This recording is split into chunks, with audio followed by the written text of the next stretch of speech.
मैं मशकूर हूँ पंजाब हायर एजुकेशन कमीशन, बिलखसूस चेयरमैन साहब डॉक्टर फजल खालिद साहब का और आसिफ साहब आपका, पूरी मैनेजमेंट टीम का।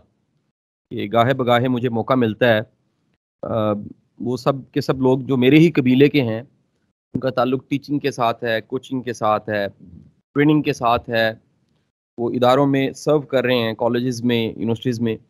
और आज का सेशन भी जो मुझे इतना मिली कि 150 असिस्टेंट प्रोफेसर हैं जिनके साथ बातचीत मैंने करनी है, मेरे लिए बड़े एजाज़ की बात है। जैसा आसिफ साहब ने कहा कि ये प्रोफेशन जिसे टीचिंग कहते हैं, ट्रेनिंग कहते हैं, ये मेरे इंतखाब का प्रोफेशन है। और मैंने अपनी ज़िंदगी के 22-23 साल इस प्रोफेशन को दिए हैं। और इस प्रोफेशन के शब रोज़ जो मेरे गुजरे हैं, जो मैंने इसमें डिलीवर किया है, कंट्रीब्यूट किया, लकीली उसमें से एक बड़ा हिस्सा क्योंकि रिकॉर्ड हो गया, और रिकॉर्ड होने के बाद वो यूट्यूब पे भी अवेलेबल है। तो वो सारा कंटेंट जो मैं बातचीत मुख्तलिफ प्लेटफॉर्म्स पे करता रहता हूँ, अल्लाह के करम से बॉर्डरलेस बड़ी दुनिया तक पहुँच गई। और अल्लाह ने मुझे इससे एक बड़ी बेहतरीन शनाख्त दी है। मैं ये प्रोफेशन जिसको टीचिंग कहते हैं, इस प्रोफेशन के साथ ना सिर्फ जीना, बल्कि मैं इस प्रोफेशन के बारे में कहता हूँ कि अगर मैं दुनिया से भी जाऊँ, तो अगर ये एक शनाख्त के मैंने पढ़ाया था, मैंने टीच किया था, मैंने सिखाया था, ये शनाख्त बज़ाते खुद मेरे लिए बहुत बड़ी शनाख्त होगी। और ये शनाख्त के साथ ही मैं मरना चाहूँगा। मैं आप सबसे गुज़ारिश करूँगा कि जो मोटिवेशन या इंस्पिरेशन है, उसके ऊपर कंटेंट किताबें बेशुमार हैं। मैं शायद आपके साथ बातचीत करते हुए इस घंटे के सेशन में 40 मिनट अगर बात कर रहा हूँ, 20 मिनट क्वेश्चन आंसर लूँगा, तो कुछ किताबें भी रिकमेंड करूँगा। लेकिन मैं आपको अपना एक्सपोज़र बता देता हूँ, अपना एक्सपीरियंस आपके साथ ज़रूर शेयर करना चाहूँगा कि वो क्या स्ट्रैटेजीज़ हैं या वो क्या मेथड्स हैं, जिनको इस्तेमाल करके मुझे कहीं बड़े बेहतरीन रिज़ल्ट्स मिले। यानी ये प्रोफ़ेशन जिसमें आप और मैं हैं, हम सब के कुछ 10, 15, 20 साल गुज़र ही चुके हैं। इन 10, 15, 20 सालों में हमने इस प्रोफ़ेशन से क्या कमाया, क्या बनाया, क्या किया, क्या हासिल किया, ये सारी एक डिबेट है। मैं सबसे पहला हिस्सा मैं आपसे गोशगुज़ार करना चाहूँगा कि जब मैं इस पेशे में आया, यानी पढ़ाने के पेशे में, तो इस पेशे में रहने की और आज तक रहने की और हमेशा रहने की सबसे बड़ी वजह, जो मैं समझता हूँ कि हम सबको अब एक क्लैरिटी कर हमारे माइंड में होनी चाहिए अपने काम के बारे में। ये प्रोफ़ेशन जिसको आप टीचिंग कहते हैं, ट्रेनिंग कहते हैं, कोचिंग कहते हैं, इस प्रोफ़ेशन में सबसे बड़ी अर्निंग तनख्वाह नहीं है। इस प्रोफ़ेशन में सबसे बड़ी अर्निंग ग्रेड 17 से 18, 18 से 19 ये नहीं है। इस प्रोफ़ेशन में सबसे बड़ी अर्निंग वो ये नहीं है कि साल का इंक्रीमेंट लग गया है। इस प्रोफ़ेशन में सबसे बड़ी अर्निंग कि आप आखिरकार ग्रेड 21 पे रिटायर हो गए हैं, ये नहीं है।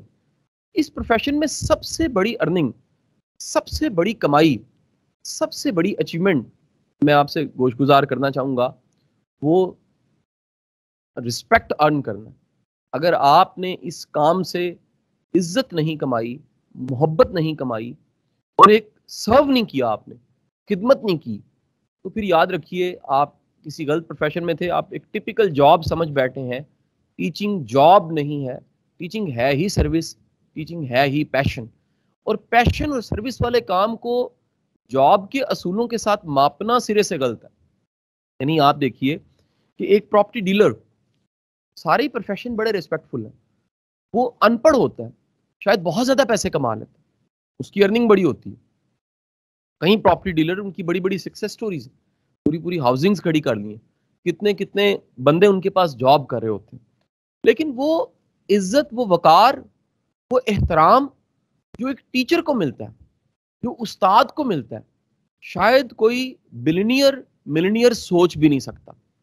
ये जब तक आप इस प्रोफ़ेशन की असल अर्निंग, रिस्पेक्ट, मोहब्बत, एहतराम इसको टारगेट नहीं करते और अपना पैराडाइम शिफ्ट नहीं करते कि ये आम प्रोफ़ेशन नहीं है। दुनिया के सारे प्रोफ़ेशन बड़े कदर वाले हैं, लेकिन ये वाहिद प्रोफ़ेशन है जिससे बाकी प्रोफ़ेशन जन्म लेते हैं। हर प्रोफ़ेशनल वो टीचर से होके गुज़रता है। बैंकर है, फौज में है कोई, सिविल सर्विसेज़ में है, जुडिशरी में है, कॉर्पोरेट सेक्टर में है, इवन टीचर है। पीछे कोई उस्ताद है, जिस उस्ताद ने उसको बनाया। और वो निगाह मर्द मोमिन से बदल जाती हैं तकदीरें, वो निगाह मर्द मोमिन उस्ताद होता है। अगर पढ़ाने वाला कोई मिला, मैं ये भी आपको बता दूं, मेरी कम से कम जाती ऑब्जर्वेशन या थोड़ी सी रिसर्च कह लीजिए, वो ये है कि हर बड़े उस्ताद के पीछे को बड़ा उस्ताद होता है। ये नहीं हो सकता कि आप एक बेस्ट टीचर हैं और इसकी वजह कोई आपका बेस्ट टीचर ना हो। ये हो नहीं सकता कि आपकी जिंदगी में कोई इंस्पिरेशनल मिसाल ना हो, कोई ऐसा शख्स ना हो जिसने आपको मोटिवेट किया हो, कोई ऐसा शख्स ना हो जिसने आपको इंस्पायर किया हो, कोई ऐसा शख्स ना हो जिससे आपकी जिंदगी में वास्ता पड़ा हो और आपके अंदर एक एक कह लीजिए ख्वाब, एक ड्रीम, ये यकीन कि मुझे पढ़ाना है, मुझे टीच करना है, ये ना आया हो। ये हो नहीं सकता। तो जब भी आप खुद बड़े बेहतरीन उस्ताद हैं तो आपकी जिंदगी में कई उस्तादों का रोल होता है। अली बिन उस्मान अल हजवेर तारीख का बहुत बड़ा उस्ताद, बहुत बड़े सूफी, बहुत बड़े रहनुमा की हैसियत से इंडो पाक में जाने जाते हैं। अली बिन उस्मान अल हजवेर अपनी किताब कश्फुल माजूब में कोट करते हैं कि उन्हें जो फैज़ है यानी गाइडेंस, रहनुमाई, वो जो तादाद बताते हैं टीचर्स की वो हज़ारों में बताते हैं।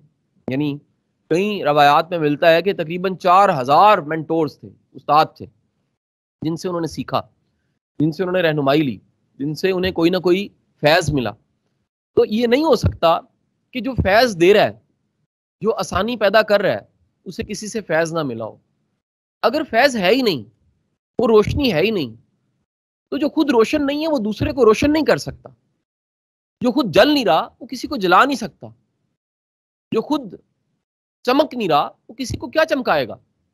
सो इस प्रोफेशन में याद रखिएगा कि इसका एक जो गजट है सीना बसीना का, वो हमेशा रहेगा। क्योंकि अगर किताब ही मोतबर होती, अगर चंद सफ़े और एक बुकलेट ही मोतबर होता, तो किताब खुदा डायरेक्ट भेज देता, किताब किसी नबी पे नाजिल ना होती, किसी पैगंबर पे ना आती। पैगंबर खुदा पे किताब का आना ये वजाहत खुद ही कर देता है कि वो जो किताब में है उसका अमली नमूना, उसका प्रैक्टिकल फॉर्म, उसकी डेमोन्स्ट्रेशन का करके दिखाना वो बड़ा ज़रूरी है। और फिर उस शख्स का कईयों को इंस्पायर करना। ये याद रखिए, इंसान को फलसफा इंस्पायर नहीं करता इतना जितना शख्स इंस्पायर करता है। इंसान को इंसान इंस्पायर करता है। किताब, जुमला, कोटेशन, कोई भी चीज़ जो इंस्पायर करती है वो असल में एक इंसान की होती है। इंसान को इंसान इंस्पायर करता है। तो इंस्पिरेशन के लिए पहले तो याद रखिएगा कि teacher is one of the best tool for inspiration and motivation. Is the one of the best tool. आज तक दुनिया की रिकॉर्डेड हिस्ट्री में इसकी अहमियत से इनकार नहीं किया जा सका। आज दुनिया में मूवीज एक बहुत बड़ा टूल बन चुकी हैं, शॉर्ट मूवीज बड़ा टूल बन चुकी हैं इंस्पिरेशन का, चेंज करने का, माइंड सेट देने का। यानी आप वो तमाम मूवीज जो 90s के शुरू में आई हैं, 80s के एंड पे आई हैं, जिनमें कहा जाता था कि वायरलेस कम्युनिकेशन होगी और जिसमें कहा जाता था वीडियो के जरिए कम्युनिकेशन होगी, जिनमें सारी बातें जो मुस्तकबिल के ख्वाब दिए जाते थे, आज वो सब ख्वाब पूरे हो चुके हैं। यानी वो मूवीज में जो आइडियाज थे वो एग्जीक्यूशन के प्रोसेस से गुजर के अमली तौर पे दुनिया में आज मौजूद है। इसी तरह मूवीज का दर्जा जो बड़ा अहम है, उससे भी कहीं ऊपर दर्जा इंसान का दर्जा है, जिसे रिकॉर्डेड हिस्ट्री हमेशा एडमिट करती है कि इंसान का सब्स्टिट्यूट कुछ नहीं है, रिबोट नहीं है। कैलकुलेशन चीज़ों में कंप्यूटर हो सकता है, गैजेट्स हो सकते हैं, लेकिन इंस्पिरेशन के लिए इंसान को इंसान चाहिए। कोई ऐसा चाहिए जिसको वो आंखों से देखे, कानों से सुने, महसूस कर सके, जिसके जज्बात उस पर असरअंदाज हों, जिसके नजरियात वो कान से सुने, दिल में उतरे और खून में रच बस जाए। ये तभी मुमकिन है कि सामने कोई इंस्पिरेशनल रोल मॉडल मौजूद हो। तो टीचर का एक इंस्पिरेशनल रोल मॉडल होना, ये पहली बात बहुत ज़रूरी है। इसलिए इसके लिए मैं हमेशा कहता हूँ कि मोटिवेट करने के लिए खुद मोटिवेटेड होना बड़ा ज़रूरी है। और मोटिवेटेड होने का मतलब क्या है, इसको बड़े ध्यान से समझिएगा जी।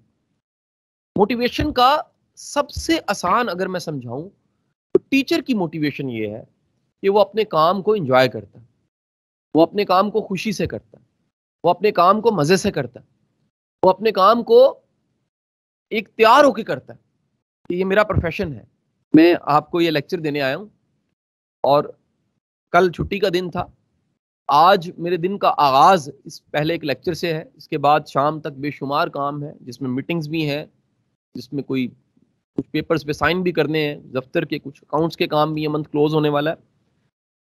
लेकिन मैं बड़े दावे और यकीन से कहता हूं कि इस प्रोफेशन यानी इस काम, इस जॉब, ये जो पहला काम आज मैंने करना था, क्लासरूम मैंने पढ़ाना था 150 लोगों को, इसमें मेरी मुकम्मल तैयारी थी कि मैंने पहनना क्या है, मैंने बोलना क्या है, मेरा कंटेंट क्या होगा, मैं इसे कहाँ से शुरू करूँगा, मैं कितनी देर में ख़त्म करूँगा, मैं क्वेश्चन आंसर कैसे लूँगा। इससे पहले वाले सेशन की फीडबैक क्या थी, आते ही मैंने वो लाजमी देखी, मेरे इम्प्रूवमेंट के एरियाज क्या थे, ये सब कुछ क्या है। ये बेहतरीन परफ्यूम लगा के, अपना बेहतरीन सूट पहन के, बगैर किसी मुआवजे के, लालच के, इस वेबिनार पे, इस क्लासरूम में मौजूद होने का साइन क्या है? This is the love. ये मोहब्बत है प्रोफेशन के साथ, ये काम के साथ इश्क है, ये काम, पैशन और प्रोफेशन एक होना साइन है। ये अलामत है कि ये काम मेरी खुशी का सबब है, ये अलामत है कि ये थकावट मेरी ताकत बन जाती है, ये अलामत है कि ये थकना और ये अपना आप किसी और में उंडेलना, अपना आप किसी में डालना, किसी का पैराडाइम शिफ्ट करना, किसी को तब्दील कर देना, किसी को सोचने के लिए मजबूर करना, किसी को नया नजरिया देना, किसी को देखने के लिए एक नई ऐनक देना, किसी का जाविया नजर बदलना, ये एक ऐसा प्रोफेशन है जो मुझे तैयार करवाता है, अप टू डेट करवाता है, मुझे खुशी देता है। सर, अगर आपका काम आपको खुशी नहीं देता, आप में मोटिवेशन नहीं है। तो याद रखिएगा, ये सबसे बेसिक चीज है कि क्लासरूम में मौजूद टीचर अगर मोटिवेटेड है तो वो खुश होगा।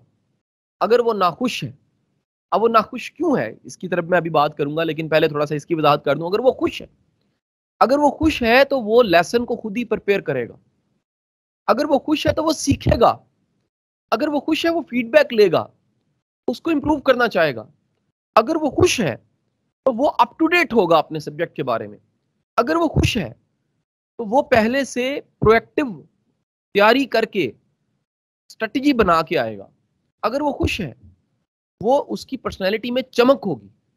ये आज का सबसे बड़ा अलमिया है। मैं PHEC के प्लेटफॉर्म पे पिछले 2 साल से तकरीबन मौजूद हूँ और मेरे इदारे का MOU भी हायर एजुकेशन कमीशन के साथ, पंजाब हायर एजुकेशन कमीशन के साथ, और कुछ खिदमत करने का, मुझे बेगर्ज खिदमत करने का मौका इस इदारे को मुझे मिला है।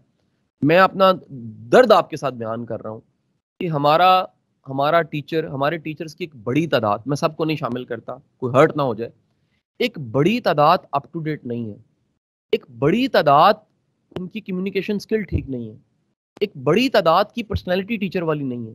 मैं इन्हीं कॉलेजेस में, इन्हीं यूनिवर्सिटीज में असिस्टेंट प्रोफेसर्स को, लेक्चरार्स को मिलता हूँ, प्रोफेसर्स को मिलता हूँ, मुझे दुख होता है कि हमारे टीचर में वो शाइस्तगी नहीं है। बड़ी तादाद की बात कर रहा हूँ, उसका ड्रेस अप टू डेट नहीं है, उसको पता नहीं है कि टीचर शूज कौन से पहनता है, उसकी पर्सनैलिटी कैसी होनी चाहिए, उसकी कम्युनिकेशन कितनी स्ट्रांग होनी चाहिए, उसकी शख्सियत कितनी स्ट्रांग होनी चाहिए। जो आपको अल्लाह ने बना दिया आप नहीं बदल सकते, लेकिन जो कुछ आप हैं उसको संवार सकते हैं, उसको बेहतर बना सकते हैं। कायनात का सबसे बेहतरीन टीचर रिकॉर्डेड हिस्ट्री में माइकल हार्ट की किताब दी 100, ये पहली रिकमेंडेशन है, दी 100 बुक। दी 100 में पहला नामे नामी वो कोट करता है, वो कहता है कि दुनिया की तारीख में सबसे ज्यादा तहजीब पे, तमद्दुन पे, इखलाक पे, लोगों के नजरियात और सोच पे असर डालने वाला अगर कोई एक पहला शख्स, वो सरकार दो आलम सल्लल्लाहु अलैहि वसल्लम की जात ग्रामी। नॉन मुस्लिम, माइकल हार्ट एक गैर मुस्लिम है, वो किताब लिख रहा है दुनिया के 100 मौसर लोगों पे, असर अंदाज करने वाले लोगों पे पहला नामे नामी उस उस्ताद का लिखता है जो दुनिया का नफीस तरीन इंसान है, दुनिया का शाइस्ता तरीन इंसान है, जो दुनिया का तहजीब दुनिया को देने वाला है, खुद कितना महज़ब होगा, जिसका अंदाज, जिसका तकल्लुम, जिसका उठना बैठना खाना पीना रिकॉर्डेड हुआ, और रिकॉर्डेड सारी वो जो हिस्ट्री थी जिसको सीरत और सुन्नत कहते हैं, वो आज मशले राह है। वो दुनिया की कितनी जुबानों में ट्रांसलेट होती है, दुनिया में कितने नॉन मुस्लिम्स में उस पर रिसर्च की है, दुनिया में किस किस शक्ल में, किस किस जहद में उसे समझाया और पेश किया गया। जरा पढ़िए सीरत नंबर को भी। कॉन्स्टेंट वर्जन ने किसी बड़े अच्छे ज़माने में ये किताब लिखी और हमारे सियारा डाइजेस्ट वालों ने सीरत नंबर के नाम से प्रिंट की। आप जरा पढ़िए, आपको अंदाजा होगा अगेन एक नॉन मुस्लिम लिख रहा है, और क्या लिख रहा है कि इंसानी कैपेसिटी में एक बंदा, एक इंसान इससे बेहतर परफॉर्म नहीं कर सकता। इतने महदूद वसाइल में तने तन्हा एक ऊपर छत, नीला आसमान, रब है और नीचे उसका बंदा खड़ा, और तपता रेगिस्तान है। इब्तदा भेड़ बकरियों को चराने से हो रही है। सच्चा सादिक अमीन इतना है कि तिजारत करता है तो मिसाल नहीं मिलती। जिंदगी के किसी महाज और किसी मैदान में उसकी मिसाल कोट की जा सकती है। उस जैसा दोस्त, उस जैसा ताजिर, उस जैसा हाकिम, उस जैसा जर्नैल, उस जैसा हस्बैंड, उस जैसा बाप, उस जैसा उस्ताद, उस जैसा रहनुमा, गाइड दुनिया की तारीख में मिसाल नहीं मिलती। लेकिन मेरा सवाल है, हम जिस प्रोफेशन को ऑन करते हैं, अपना प्रोफेशन कहते हैं और कहते हैं कि ये पैगंबरी पेशा है, क्या हम तैयार हैं? क्या हम प्रिपेयर हैं? क्या हम अप टू डेट हैं? क्या हम उसके लिए उस तरह से फन समर के अपने क्लास में जाते हैं? क्या हम उस तरह से परफॉर्म करते हैं जैसा करना चाहिए? मैं बड़ी बदकिस्मती से बात ये कहूँगा कि हमारे यहाँ बड़ी तेजी के साथ पिछले 30 सालों में एक मटेरियलिज्म की रेस आई है। मादियत परस्ती बढ़ी है।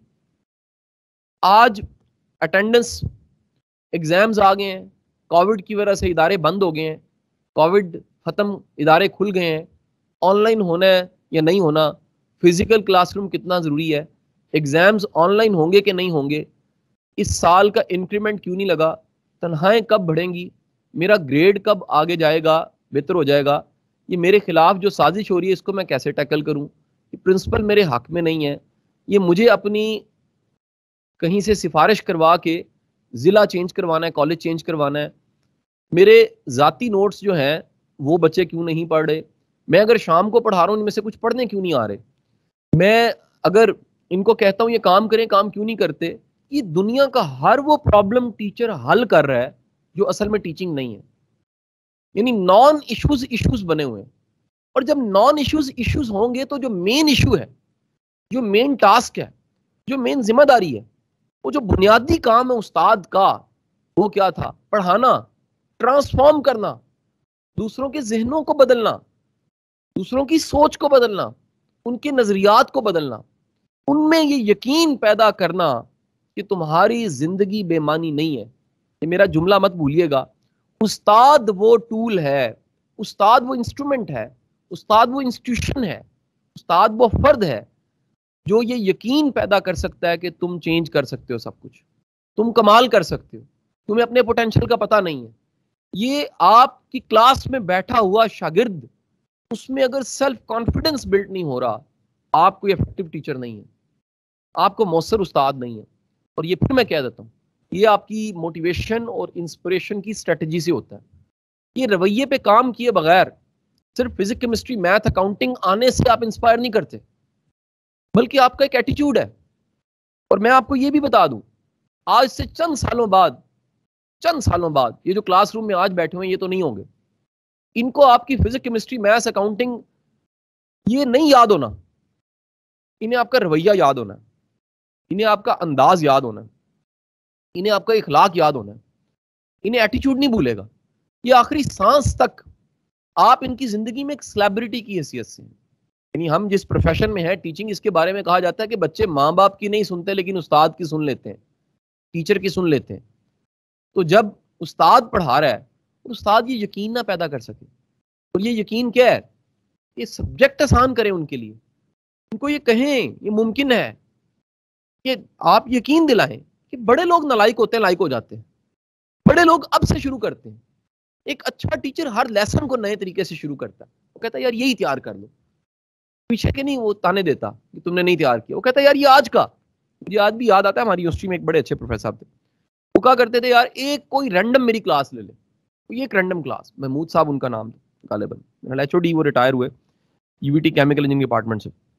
वो कहा प्लांट डिजाइन पढ़ाते थे, वो कहते थे यार कोई रैंडम एक क्लास, कोई एक क्लास पढ़ ले, और वो दावा करते थे उसके बाद वो क्लास नहीं छोड़ सकता, क्योंकि कम्युनिकेशन स्किल, पढ़ाना, कम्युनिकेट करना, कन्विंस करना, इंटरेक्टिव बनाना सेशन को, ये बड़ा इंपॉर्टेंट है। These are skills. प्रोफेसर साहब मेरी गुजारिश है, खुदारा अपना एहतसाब कीजिए, देखिए आपके वीक एरियाज क्या हैं, कभी ढूंढिए, तलाश कीजिए, किसी मुर्शिद को उसके घुटने हाथ लगाइए, उससे पूछिए कि आपके फॉल्ट निकाले, आपको बताया कि आपको कैसे इंप्रूव करना है, आपकी सब्जेक्ट पे कमांड कैसी है, आपकी कम्युनिकेशन स्किल कैसी है, बॉडी लैंग्वेज कैसी है, नॉन वर्बल लैंग्वेज कैसी है, एटीट्यूड कैसा है, बिहेवियर कैसा है, क्लासरूम में हैंडलिंग कैसी है, किसी सिचुएशन पे आप रिएक्ट कैसे करते हैं, अगर नहीं आता और सवाल आ जाता है तो फिर क्या करते हैं, सवालों को इनकरेज कितना करते हैं, क्लास को साथ लेके कैसे कितना चलते हैं, ये सारे काम sir this called teaching. Teaching attendance, viva, internal external, paper check कर देना, छुट्टियां आ गई नहीं आ गई, तनख्वाह, इंक्रीमेंट, कोविड नहीं कोविड, सर ये नहीं है टीचिंग। टीचिंग जो है वो पढ़ाना है, इंस्पायर करना है, मोटिवेट करना है, अवेकनिंग है, जगाना है, किसी को बेदार करना है कि आप किसी की बेदारी का जरिया बन जाएं, आप किसी को जगा सकें कि जिंदगी बेमानी नहीं है, उन्हें परफॉर्म करके जाना है, उन्हें दी बेस्ट करना है, उन्हें करके दिखाना है। तो मेरी आप सबसे गुजारिश है कि जो फर्स्ट थिंग है वो है अपने काम से प्यार, अपने काम से इश्क। जब अपने काम से इश्क करेंगे तो खुश होंगे आप। वो जो खुशी है सर वो क्लास को खुद ही इंगेज कर देगी, वो जो खुशी है वो लेसन खुद ही प्रिपेयर होगा, वो जो खुशी है वो क्लास को खुद ही ट्रांसफॉर्म कर देगी। ये याद रखिएगा कि आपका स्टूडेंट, आप अगर पैशनेट है और वाकई पढ़ाना चाहते हैं, डिलीवर करना चाहते हैं, भूलेगा नहीं आपको। मेरी ऑब्जर्वेशन है, मेरा एक अंदाजा भी है कि आप सबकी एज जो है 35-45 के दरमियान होनी है। ये एक बड़ा बेहतरीन वक्त होता है सेल्फ ट्रांसफॉर्मेशन का, खुद शनासी का, खुद आगही का, अपने अंदर झाती मारने का। 40 पे नबूवत मिल जाती है, 40 का चिल्ला होता है, 40 नॉटी भी कहते हैं, वो 40 रूल्स ऑफ लव भी अलिफ शफक की, 40वां भी होता है। 40 के साथ कोई 150 चीजें जुड़ी हैं। 40 के साथ मैंने कभी एक ब्लॉग पढ़ा, KPI 40s के नाम से था गालिबन। 40 पे ऐसा क्या राज है? वो कहते हैं कि 40 आपकी रीबर्थ का टाइम है, जैसे ईगल की रीबर्थ होती है। एक बर्थ वो माँ के पेट से आप दुनिया में आए। 40 पे रीबर्थ होती है कि मैं आया कहाँ से और मैंने जाना कहाँ पर, और ये जो मैं काम कर रहा हूँ इसमें कुछ नया क्या है, क्या वही रोज आना जाना जिंदगी मेरी गुजरी जा रही है, या इसके जरिए मैं कुछ कंट्रीब्यूट कर रहा हूँ, मैं जहन साजी कर रहा हूँ, मैं कौम साजी कर रहा हूँ, मैं कुछ दे रहा हूँ। तो फिर अगेन वो मैं मिसाल हमेशा देता हूँ, पहलवान था झारा कहा करता था कि उस्ताद का बच्चा उसके घर में पैदा नहीं होता, उस्ताद का बच्चा अखाड़े में होता है। अखाड़े से मुराद क्लासरूम। आपकी असल औलाद वो है जो फिक्री औलाद, आपकी असल औलाद वो है जिसको आपने सिखाया है, आपकी असल औलाद वो है जिसको आपने टीच किया, आपकी असल औलाद वो है जिसको आपने नजरिया दिया, आपकी असल औलाद वो है जिसको आप सोच देते हैं, आपकी असल औलाद वो है जिसको आपने अपना सब्जेक्ट और कमांड दी है, जिसको शौक दिया। सर अपने सब्जेक्ट का शौक दीजिए, मैथ, फिजिक्स, केमिस्ट्री जो पढ़ा रहे हैं, कंप्यूटर पढ़ा रहे हैं, उनमें शौक, एक जोत लग जाए, एक शौक लग जाए, उनको कोई एक उमंग जाग जाए, एक तमन्ना जाग जाए, और वो ये तमन्ना हो कि मैंने इस सब्जेक्ट को लेकर चलना है। वो जिंदगी में कहे कि इस सब्जेक्ट के अच्छा होने की वजह मेरा वो उस्ताद है। तो इंस्पिरेशन, मोटिवेशन के लिए आपका खुश होना, आपका मोटिवेटेड होना बड़ा जरूरी है।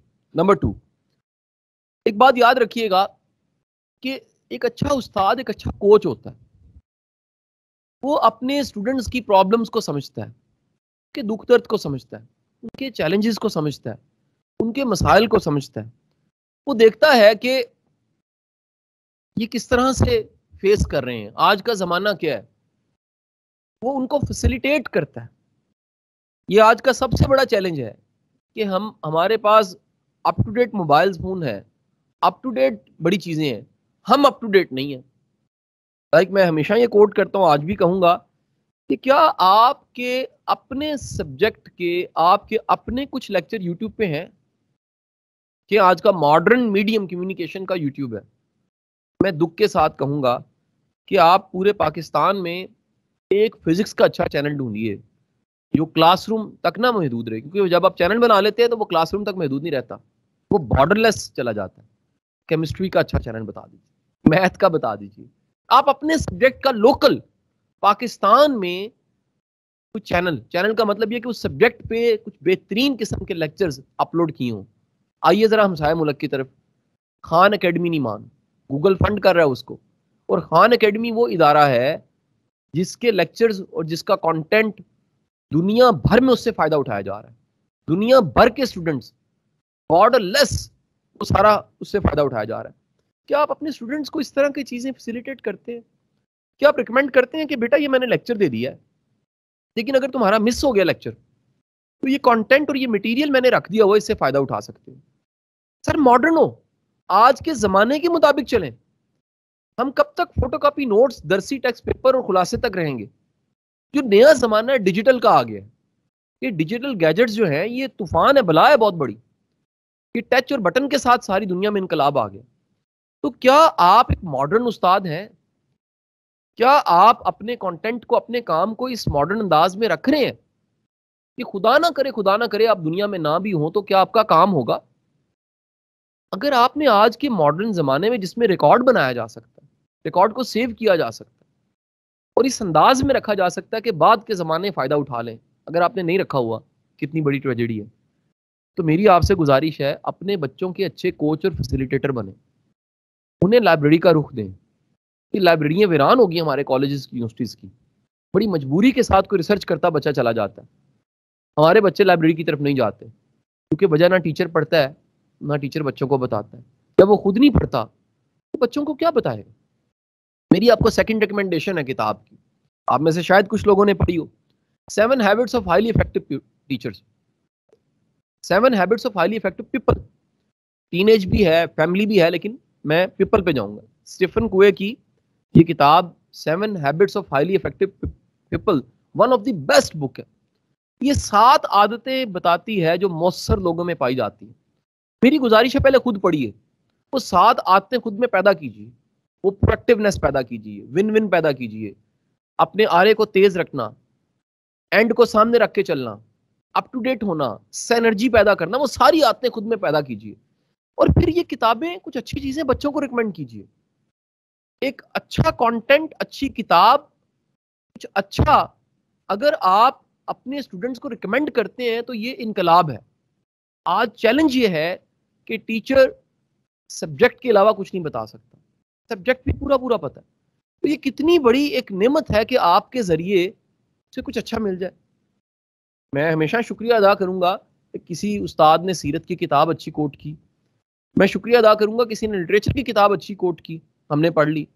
मैं यहीं पर एक लेक्चर दे चुका हूँ, मुझे याद है, उसमें मैंने वाकया सुनाया था कि मुस्तंसर हुसैन तारड़ साहब को हम बचपन में सुनते थे, और उनके किसी इंटरव्यू में उन्होंने किताब कोट की, मेरा दागिस्तान। ये रसूल हमजा तोफ रशियन राइटर की किताब थी। मैंने पढ़ी, मेरी ज़िंदगी में बड़ा उससे फ़ायदा हुआ, मेरे लिखने बोलने में। मैं इतवार को 2-3 पेपर्स में मेरे आर्टिकल छपे होते हैं, लेकिन मेरे लिखने का सफ़र और कह लीजिए तहरीर का सफ़र उस किताब के बगैर अधूरा था। क्या कभी आपने रिकमेंड किया कोई ऐसा मटीरियल, कोई ऐसा लिटरेचर जिससे आपका स्टूडेंट इंस्पायर हो? The last most important things, खुद को मोटिवेटेड रखिए। ये याद रखिए, जो रिवार्ड है वो सेटिस्फेक्शन है, जो रिवार्ड है वो दूसरों को कुछ बेहतर इंसान बनाना है, जो रिवार्ड है वो किसी के अच्छे तज़किरे में जिंदा रहना है, जो रिवार्ड है वो शायद जिंदगी के बाद भी, जो रिवार्ड है वो ये यकीन है कि जो पौधे मैं लगा रहा हूँ उनकी छांव में मैंने नहीं बैठना, और जो कुएं मैं खोद रहा हूँ उनका पानी मैंने नहीं पीना। ये सेटिस्फेक्शन बहुत बड़ी सेटिस्फेक्शन। और मैं आपको एक मूवी रिकमेंड करके इस अपनी बातचीत को खत्म करूंगा, क्वेश्चन आंसर पे शिफ्ट कर जाऊंगा। The movie name is super 30। ये एक इंडियन मूवी है और एक टीचर की कहानी है, one of the best movie. Teaching पे, जो टीचर्स पे मूवीज हैं, मैं कोशिश करता हूँ, मुझे सारी जुबानी तो याद नहीं होंगी, ब्लैक है और भी कुछ है, मैं आसिफ साहब को वो सारे उसके नाम सेंड कर दूंगा, और अगर आपका व्हाट्सएप ग्रुप है तो उसमें वो शेयर कर देंगे जो दुनिया में बेस्ट टीचिंग पे मूवीज बनी है, टीचर्स पे बनी है। Super 30 is one of the best movie. Modern movie है, 2-3 साल पहले आई, और मैंने इस मूवी को 2-3 बार देखा। मेरी आंखों में नमी आई हमेशा देख के। टीचर को ऐसा होना चाहिए टीचर को इतना पैशनेट होना चाहिए। मैं ये भी आपसे गुजारिश करके इख्तिताम की तरफ जाऊंगा कि अगर आप हम सब इनसे रिवार्ड लेना चाहते हैं तो शायद ये भी रिवार्ड गलत है। रिवार्ड, अल्लाह का निज़ाम जो है उसमें रिवार्ड है। अल्लाह किसी की मेहनत को ज़ाया नहीं करता, अल्लाह किसी की काविश को ज़ाया नहीं करता। अल्लाह नवाजता ज़रूर है। अल्लाह अपने बंदों को अपनी शान के मुताबिक देता है। अल्लाह उनकी औकात नहीं देखता, उनकी नलायकियों पे पर्दा डाल देता है। उनका जज्बा देखता है, उनका सिंसियर होना देखता है, उनकी पूरी कोशिश देखता है, पूरी कोशिश मांगता है और फिर वो नवाज देता है। वो फजल करने वाला रब। तो हम टीचर्स में ये उम्मीद होनी चाहिए कि हमारा प्रोफेशन मोतबर प्रोफेशन है। इससे इश्क और मोहब्बत अगर हम करते हैं, इससे इनकलाब आ जाता है। और याद रखिए, इनकलाब मुल्क में नहीं आता, इनकलाब क्लासरूम में आता है। इनकलाब किसी एक फर्द की ज़िंदगी में आता है, इनकलाब किसी एक शख्स की ज़िंदगी में आता है, और वो इनकलाब आने वाले दिनों में फिर सोसाइटी में दिखता है। अल्लाह आपका हामी और नासिर हो। मैं सवाल जवाब के लिए हाजिर हूँ। आप मुझे क्वेश्चन इकट्ठे कर लीजिए, मैं 2 3 4 क्वेश्चंस को नोट करूंगा और फिर आंसर कर दूंगा। बहुत शुक्रिया। Thank you very much sir. Saeed Ahmed मैं नाम बुलाऊंगा, काइंडली अपने बारी पे अपना क्वेश्चन कीजिए। सईद अहमद, उन्होंने हैंड रेज किया हुआ सबसे पहले। सईद अहमद, अच्छा अवेलेबल नहीं है तो सलीम खान साहब। सलीम साहब आप अपना माइक अनम्यूट कीजिए और बात कीजिए प्लीज। जी अस्सलाम वालेकुम। अच्छा जी, आपने असातिज़ा की खामियां अपने लेक्चर में बहुत अच्छे तरीके से नुमाया की हैं, और लेकिन जो असातिज़ा अच्छे काम कर रहे हैं उनको जिन मसाइल का सामना है उनकी निशानदेही बराए करम कर दीजिए। आप सलीम साहब, मैं आपका सवाल मैं इसलिए दोहरा देता हूँ कि मुझे भी सही तरह सुनाई नहीं दिया। आपने सवाल गालिबन ये किया है कि वो टीचर्स जो अच्छा काम कर रहे हैं और उनके मसाइल का सामना, उनकी निशानदेही कर दीजिए। तो आप ही बता दीजिए वो क्या मसाइल हैं। अगर आप ही अच्छा काम कर रहे हैं तो क्या मसाइल आपको पेश हैं, जरा बताइएगा जी। देखिए, असल में तो जो मोटिवेशन की बात है और जो अपने शोबे के साथ मुखलिस होने, ऑनेस्ट होने की बात है, ये तो बहुत से असातिज़ा के अंदर है। लेकिन जहाँ तक मसाइल की बात है, नॉर्मली जो बेसिक फैसिलिटीज़ हैं वो भी बस बहुत से असातिज़ा को अवेलेबल नहीं है। मिसाल के तौर पर एक जो प्रोफेसर है उसके पास कॉलेज में रूम होना चाहिए जिसमें वो ना सिर्फ स्टडी कर सके, बैठ के कॉलेज में बैठ भी सके, और इसके साथ साथ वो उसने क्लास में स्टूडेंट नहीं लेकर आने। ये एडमिनिस्ट्रेशन का काम है कि क्लास में स्टूडेंट लेकर आए। ये 24 साल हो गए मुझे पढ़ाते हुए, और एक ज़माने से हमें स्टूडेंट्स का इंतज़ार होता है कि क्लास में स्टूडेंट आए। हम रिज़ल्ट प्रोड्यूस करते हैं, उसके बदले में तनख्वाह ज़रूर हमें मिलती है। इसके अलावा क्या मिलता है आप बता दीजिएगा, या मेरे और साथी जो हैं वो बता दीजिए। तो इसी तरीके से और बहुत से काम हैं जो अच्छे असातिज़ा जो हैं वो कर रहे हैं। मैंने बहुत से ऐसे अपने स्टूडेंट जो हैं वो पैदा किए हैं जो आला मकाम के ऊपर जो है वो पहुँचे हैं, और बहुत से तमाम असातिज़ा ये काम कर रहे हैं। और आपने खुद अपने लेक्चर के अंदर इस बात को एडमिट किया है, ये जितने भी लोग आज अच्छे मकाम के ऊपर पहुँचे हुए हैं वो सारे के सारे उन सब के पीछे जो है वो उस्ताद बैठा हुआ है। जी बहुत शुक्रिया। Thank you sir. जी सलीम साहब, मैं इसको आंसर कर देता हूँ। मैं फिर एक एक करके क्वेश्चन लेता हूँ जी।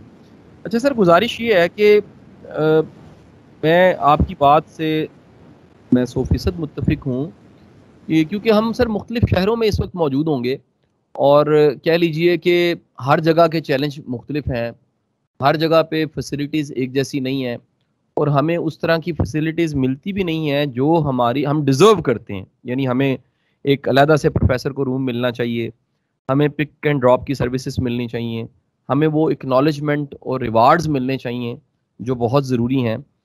लेकिन प्रोफेसर, मैं ये कहता हूँ कि ये तो दरअसल एक फीडबैक और कंप्लेन है जो कि ज़रूर ब-ज़रूर हमारे जो कह लीजिए इंतज़ामी लोग हैं, हेड्स हैं, उन तक जानी चाहिए, सिस्टम तक, इस डिपार्टमेंट तक जानी चाहिए। मैं जिस चीज़ पे आज सारी बातचीत कर रहा हूँ, ये सर पर्सनल इफेक्टिवनेस है सर। एक बड़ा सर मैं बड़े एक अपना एक्सपीरियंस शेयर करता हूँ, क्योंकि शायद ये मेरा पहला लेक्चर नहीं है। मेरे अभी तक कोई कह लीजिए दर्जनों लेक्चर पीएचईसी के प्लेटफॉर्म पे हो चुके हैं, और फिजिकली भी मैं बड़ी दफ़ा मैंने इंटरेक्ट किया। मैंने सर एक बड़ा प्रॉब्लम देखा है हमारे इस कबीले का, कि हम सब के सब अपने एक पूरा कंप्लेन का हमने बॉक्स भरा होता है जिसको हम लेकर फिर रहे होते हैं, चल रहे होते हैं, और उस कंप्लेन बॉक्स को अपना इतना बड़ा हर्डल बना लेते हैं कि अपनी सारी परफॉर्मेंस का सत्यानाश कर देते हैं। सर पीक परफॉर्मेंस या बेहतर परफॉर्म करना या पर्सनल इफेक्टिवनेस की डेफिनेशन सुन लें क्या है sir? With in the resources बेहतरीन परफॉर्म करना ही पर्सनल इफेक्टिवनेस है। दुनिया की बेहतरीन क्लासरूम सर खजूर की चटाई से उसका छत बना हुआ था, मिट्टी की दीवारें थी उसकी सर, कोई रिसोर्सेज नहीं थे, लेकिन वहां पढ़ाने वाला दुनिया का मौसर तरीन उस्ताद था। सर अभी कल की बात, आप मैं हम सब, क्योंकि एक बड़ी तादाद गांव से बिलोंग करती है सर, बड़े बड़े बेहतरीन उस्ताद हमें दरख्तों की छांव के नीचे बिठा के पढ़ा रहे होते थे। बड़े बड़े हम में से काबिल तरीन लोग बैठे होंगे जिनको अपना कल का वक्त याद आएगा कि उनके कॉलेज में, उनके स्कूल में फैसिलिटीज बेसिक नहीं थी, वॉशरूम्स नहीं थे। आज तो सर बड़ा बेहतर जमाना है जिसमें आप मैं जी रहे हैं, जिसमें लाइट आ जाती है, पंखे नहीं थे, सामान नहीं था, लेकिन टीचर के पास प्रोफेशन नहीं था। उसका शाम को ट्यूशन सेंटर नहीं होता था, उसका वो मौसर अपने क्लासरूम से पहले भी बुलाने को तैयार था, और क्लासरूम छुट्टी होती थी उसके बाद भी पढ़ाने को तैयार होता था। बल्कि मैं तो कहीं ऐसे टीचरों से भी पढ़ाऊं जो अपनी रोटी भी शेयर कर लेते थे, जो घर बुला के खाना भी खिला देते थे, पढ़ा भी देते थे। तो सर अपने रिसोर्सेज में जिसपे आप गिला शिकवा शिकायत लाख करते रहे, with in the resources the best perform करना सर ये टीचर की जिम्मेदारी है। मैं दूसरे सवाल का जवाब दे दूं सर, ये मेरा पर्सनल मुशाहिदा भी है और आप में से कईयों का ये सिमिलर मुशाहिदा होगा सर। ये बच्चे क्लास में पढ़ने नहीं आते सर, ये साइन है, बड़ी माफी के साथ पढ़ाना नहीं आता सर।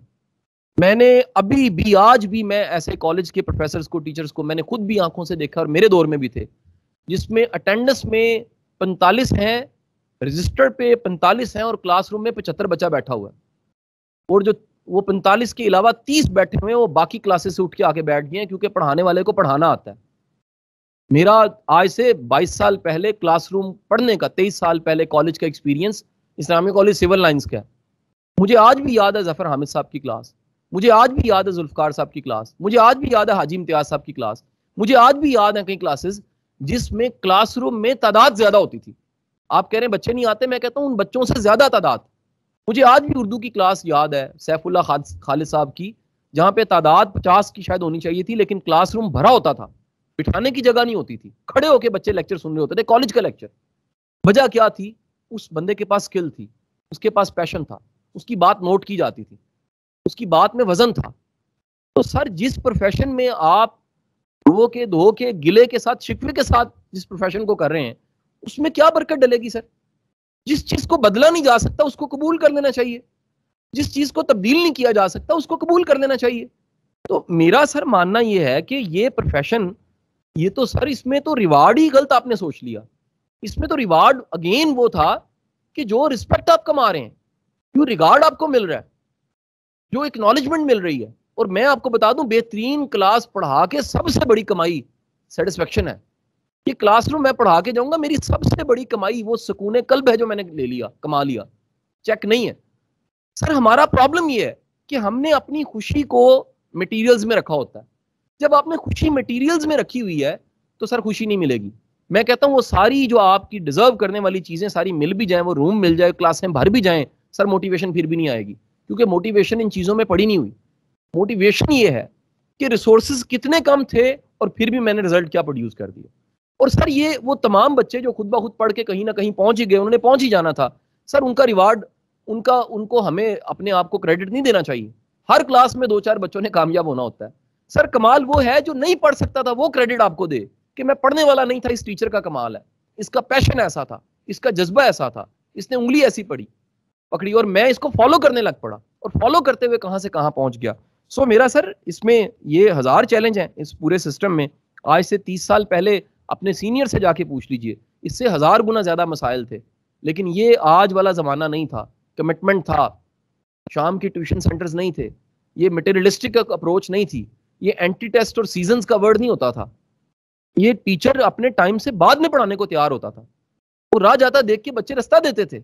आज सर हम अगर टीचर की रिस्पेक्ट नहीं है, टीचर के पीछे भी ये बच्चा नहीं चाह रहा, इसकी वजह टीचर ही है। और अगर किसी को फॉलो किया जा रहा है, अगर किसी की रिस्पेक्ट है, अगर किसी का क्लासरूम भरा हुआ है, तो सर फिर याद रखिए उसमें कुछ ऐसा है कि उसका क्लासरूम भरा हुआ है। यही मेरे सुनने वालों में कई ऐसे मौजूद होंगे जिनका क्लासरूम भरा होता है और उसकी वजह उनका कमिटमेंट है, जिनसे बच्चा टाइम मांगता है, जिनसे बच्चा रिक्वेस्ट करता है कि मुझे वक्त चाहिए, मैंने सीखना है। My name is Mohammad Aamir Ali and I am from GCT. Sir माशाल्लाह आपका बड़ा इफेक्टिव लेक्चर था और मोटिवेट तो टीचर पहले भी किसी हद तक होता है, लेकिन आपकी बातें सुन के और भी ज़्यादा यानी हमारा ध्यान वो मोटिवेशनल स्किल्स और इंस्पिरेशनल स्किल्स की तरफ जाता है। तो सर मेरा ये क्वेश्चन है कि ये जो टीचिंग का प्रोफेशन है, जब मोस्टली हम इसको अडॉप्ट करते हैं तो हम इस कॉन्टेक्स्ट में करते हैं जी हमारी जो फाइनेंशियल नीड्स हैं, ग्रेड, सैलरी और जॉब का मिलना, उस कॉन्टेक्स्ट में करते हैं। तो अगर हम इसको प्रोफेशन की बजाय पैशन के तौर पे अडॉप्ट करें तो मेरे ख्याल में ये काफ़ी मसाइल का हल निकल सकता है।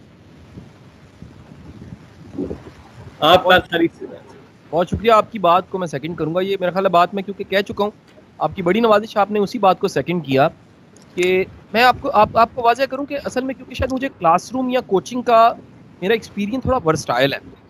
मैं एक छोटी सी मिसाल पेश करता हूँ। आज से कोई हफ्ता 10 दिन पहले I was in a class में एक ऑडिटोरियम था, बड़ी तादाद सामने बैठी हुई थी, 956 ऑफिसर्स थे and they are second lieutenants.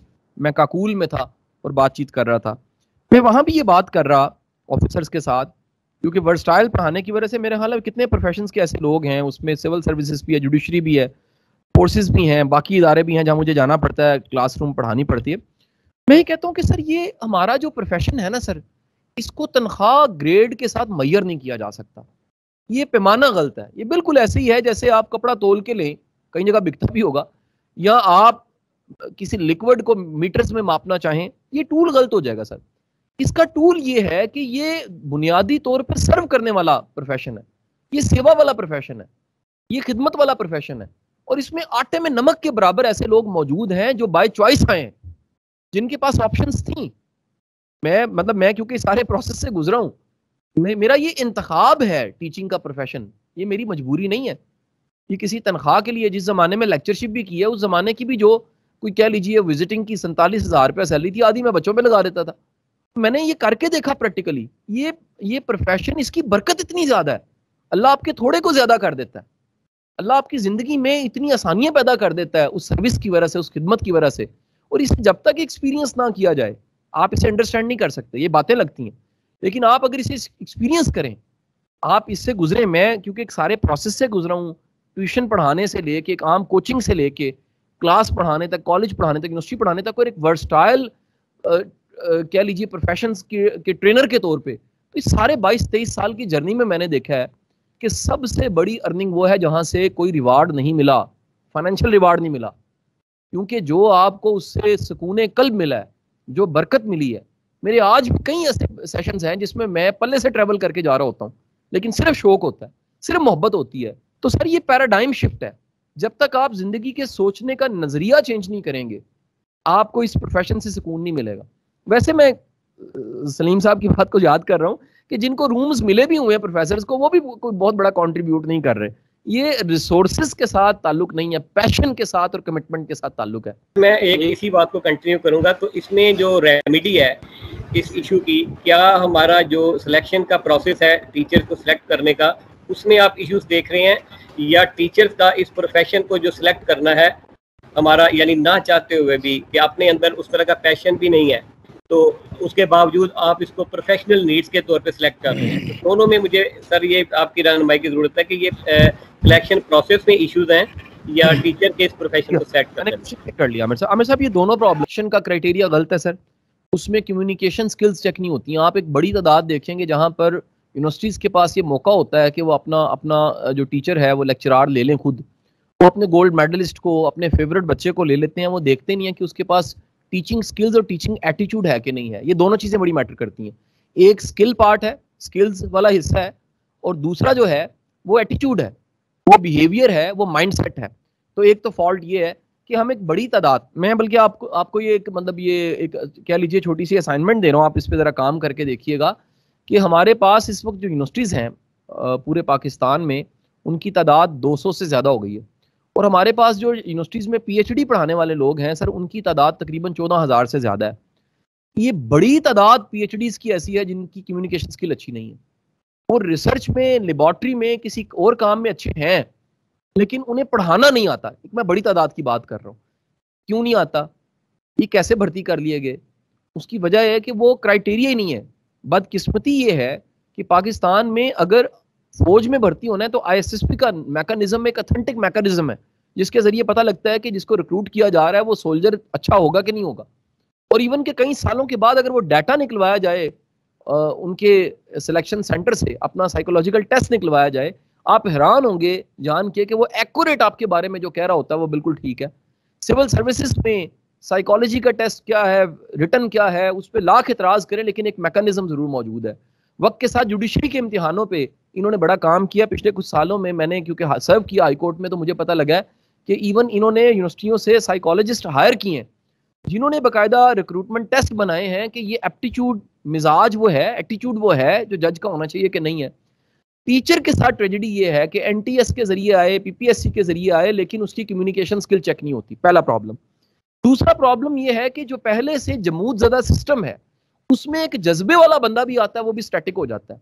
यानी एक बंदा पूरे जज्बे के साथ आता है कि मैंने कंट्रीब्यूट करना है, लेकिन उसको डिस्करेज इतना किया जाता है, उसके मोटिवेशन छीनने के इतने फैक्टर्स मौजूद हैं कि वो इस सिस्टम में आके इस सिस्टम का हिस्सा बन जाता है। उसके लिए अपने जज्बे को बचाना बड़ा ज़रूरी होता है।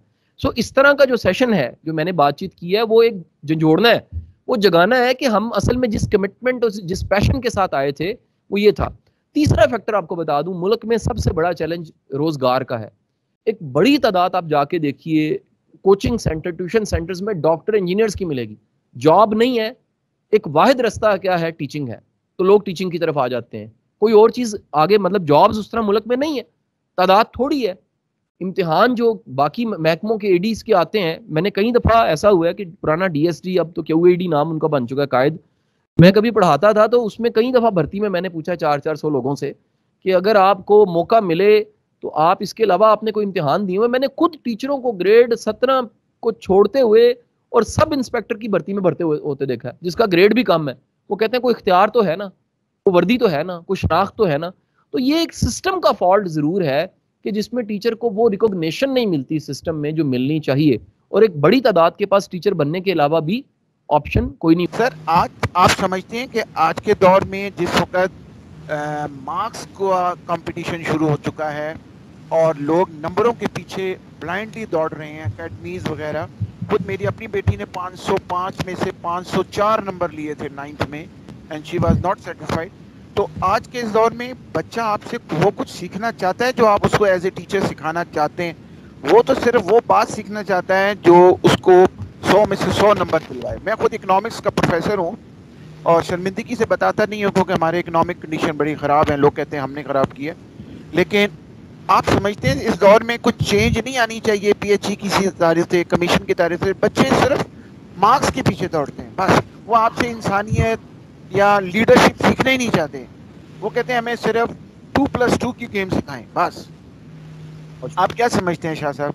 आपकी बात से मैं 100% मुत्तफिक हूँ, और ये आज का सबसे बड़ा चैलेंज है हमारे प्रोफेशन का कि हमने पिछले कुछ सालों से, आप इसके पीछे जरा जुल्फकार साहब गौर कीजिएगा, हुआ क्या, ऐसे कैसे हो गया।